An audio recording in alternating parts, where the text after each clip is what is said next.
আসসালামু আলাইকুম। কি অবস্থা? সবাই কেমন আছেন?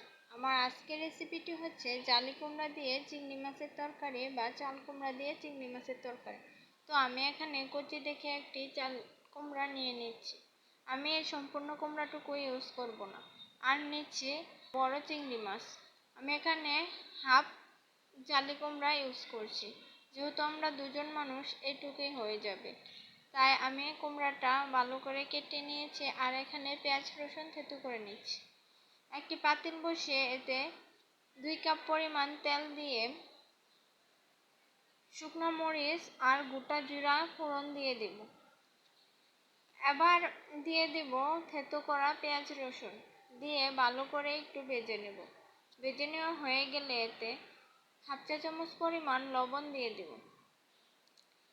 এবার দিয়ে দিব হাফ চা চামচ পরিমাণ মরিচের গুঁড়া, হাফ চা চামচ পরিমাণ হলুদের গুঁড়া, হাফ চা চামচ পরিমাণ ধনিয়ার গুঁড়া দিয়ে ভালো করে ভেজে নেব। কিছুক্ষণ ভেজে নেওয়া হয়ে গেলে এতে হাফ কাপ পানি দিয়ে ভালো করে কষিয়ে নেব। মশলার সাথে মিশিয়ে নেব।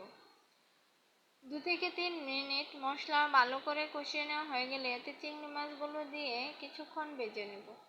চিংড়ি মাছগুলো 2 থেকে 3 মিনিট ভেজে নেওয়া হয়ে গেলে এতে হাফ কাপ পানি দিয়ে চিংড়ি মাছগুলো ভালো করে কষিয়ে নেব। আর দিচ্ছি মাঝখান থেকে চিড়ে 6-7টি কাঁচামরিচ। এবার ঢাকনা দিয়ে ঢেকে 5 থেকে 6 মিনিট ভালো করে কষিয়ে নেব। 5 থেকে 6 মিনিট পর ফিরে আসলাম। এবার এতে দিয়ে দিব কেটে রাখা জালি কুমড়াগুলো দিয়ে আবার 3 থেকে 4 মিনিটের মতন ভালো করে মিশিয়ে কষিয়ে নেব ঢাকনা দিয়ে। এখানে কোনো পানি ইউজ করব না।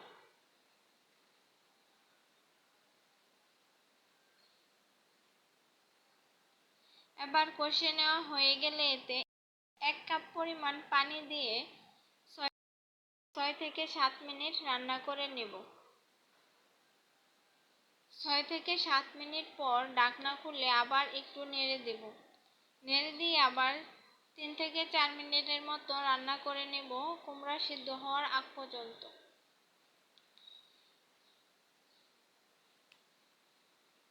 এই তো ফিরে আসলাম 3 থেকে 4 মিনিট পর।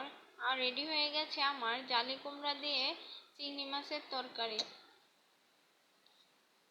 তো ধন্যবাদ সবাইকে আমার এই রেসিপিটি দেখার জন্য। আর ভালো লাগলে অবশ্যই আমার পেজটিকে ফলো করবেন আর আমার পাশে থাকবেন।